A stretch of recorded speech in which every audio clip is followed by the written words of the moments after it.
Hello, I'm Claire Taylor. I'm the Director of Programming at SeriesFest, and welcome to the Q&A for Mas Latinas as part of our Pilots in Progress Spotlight, which we have never done before.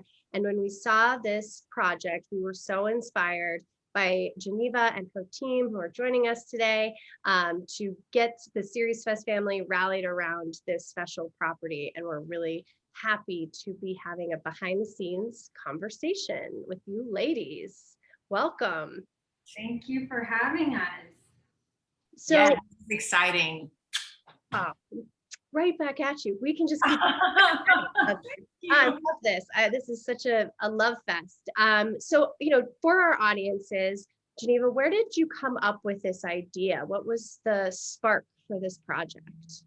Right. So I was born and raised in Los Angeles by a Guatemalan single mom, but my dad's American. And so I've always felt that I live in this gray area where I want to claim that I'm Latina, but I feel like I can't. And why do I feel that I can't? Isn't that weird that I feel that I can't? And so I just started wondering more about what all of that meant. And also, once I started digging into it, you realize that there's so many different stereotypes, and they all made me feel very uncomfortable because they're so extreme and I don't relate to them. And then looking beyond that and being like, well, I don't see anything that's like absurd and really comedic with Latinos, and what can I bring to the conversation while also exploring those stereotypes and playing with all of that. And so that's kind of how that was sort of the field in which Mas Latina was born. Yes.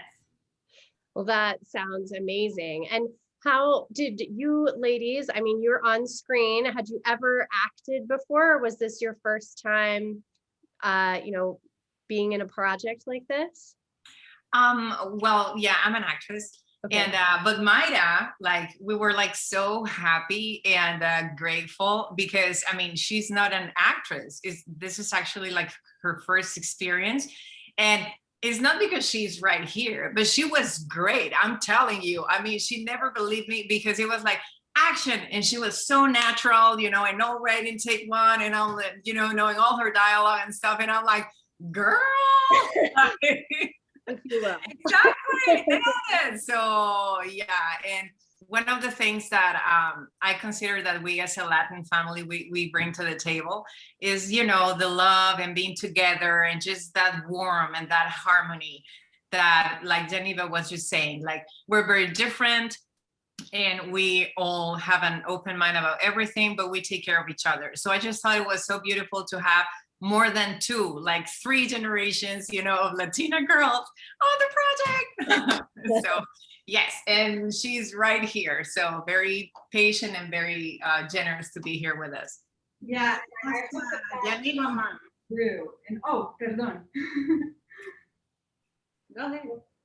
Okay, I hope that love comes through in the project because Mayra literally opened her home to us and allowed us to film there for 2 days, and then it just sort of organically grew that it sort of felt that she was the right person to play the mom. So she was momming us, all of us. That is a needed role. And so Andrea and Geneva, did you guys know each other before you started production? Yes, we met in a workshop, actually, acting workshop. And she, besides that she was so talented, and with perfect timing and everything, but there was 2 things that I loved about her. So that is very rare to see in this industry, because it's one of those workshops that actors take, to book in more auditions and that stuff.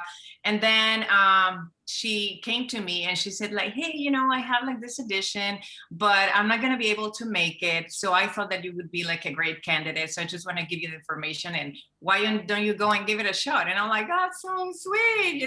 Usually people, they don't give you that open door to their auditions. So that was beautiful.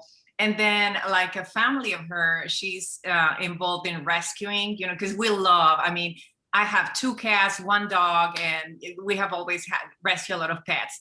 So So one family member of her, they actually rescue, dogs from Mexico, and they find a home for them here in America. So it's that is how extended, the love goes. So I'm like, I love this girl. She's quite amazing. And yeah, and here we are. So incredible. I think you need to work that into the story, like that's so compelling. And I love that connection. So Geneva, what was a challenge that you maybe had making the pilot episode that our audiences would love to know about? Well, I mean, so many. I think one of them was having the woman that we cast for the mom. Something happened there where she wasn't available anymore. She wasn't quite right anyways. And we're like a week out from filming. And it was, Maida just threw herself into it and we just rehearsed. And leading up to the weekend of filming. So that was one thing where it was sort of just like juggling all those different roles, right? Because I'm making sure everyone has the right script and producing, and then also making sure, my co-director, we're on the same page, DP, oh wait, we have rehearsals. Like it was just a wild week leading up to that, which I think, all filmmakers can relate to that kind of chaos. And then one sort of larger challenge that has really affected the outcome, what people have seen here is that on the second day of filming, we lost a location. Like we're right in front of the location. It's been donated to us as a cafe. And, the owners seem to have gotten cold feet. We don't know exactly what happened. And we lost 2 scenes. Mm-hmm. And then COVID hit. So although I had all of my crew being like, Geneva, we'll shoot this, we'll pick this up, don't worry, and I was paying for them for that day, right? So they were going to gift whatever pickup shots we had to do.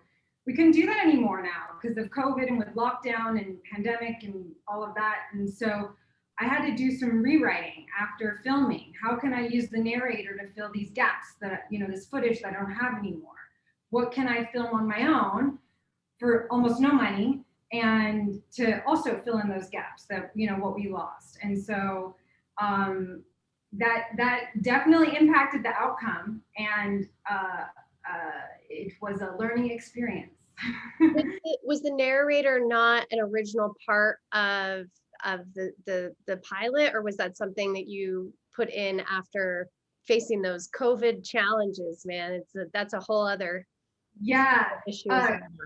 Good question. No, the narrator was always there. I always felt that I wanted to have this sort of like very positive, like uncle who's telling the story. Like that's how I envisioned him. But what he says though changed. Like when we were filming, we were trying to pad certain scenes so where we knew the narrator was going to be. Like we really followed our script, and then afterwards it was like, well, some of it doesn't quite make sense now. So I had Christopher Benitez, who's the narrator. I must have sent him like 3 different rewrites for narration, and he would record on his phone, and I would put it into the project to see if it worked, how it flowed, and then that's kind of how we got to where we ended up. But it changed a bit, not too much, but in certain kind of crucial parts. Well, you were certainly a versatile filmmaker and actress yourself. It was amazing to see the finished project, or finished. It's not finished. We're pilot in progress, but this product is truly impressive and speaks to your breadth as an artist. So congratulations on that. And then my final question, and Mira, maybe we start with you, is do you have a favorite memory of making this beautiful pilot? Is that for Maida? For Geneva, right? Oh, yes, sorry. For Maida. For Maida? Yeah. Oh, I'm sorry. Que si tienes un recuerdo, ¿cuál es el recuerdo favorito del short film, de la grabación, de la filmación? Oh, cuando estaba haciendo las empanaditas. When she was doing the food. Me quería comer una y no podía. Then she was hungry. She wanted to eat one empanada and she couldn't because she was working. So Was very fun. I'm very happy to do that. Wonderful. Well, it sounds like such a beautiful family project, and clearly the heart, you just did a wonderful job putting it out into the world for everyone to see. And thank you for sharing.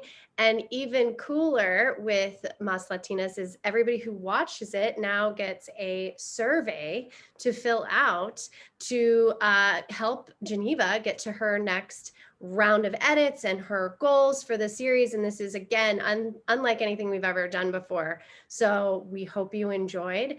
And thank you, ladies, for joining me for this conversation today. And I look forward to speaking with you soon. Of course. Lots of love. Bye. Bye. Thank you. Bye.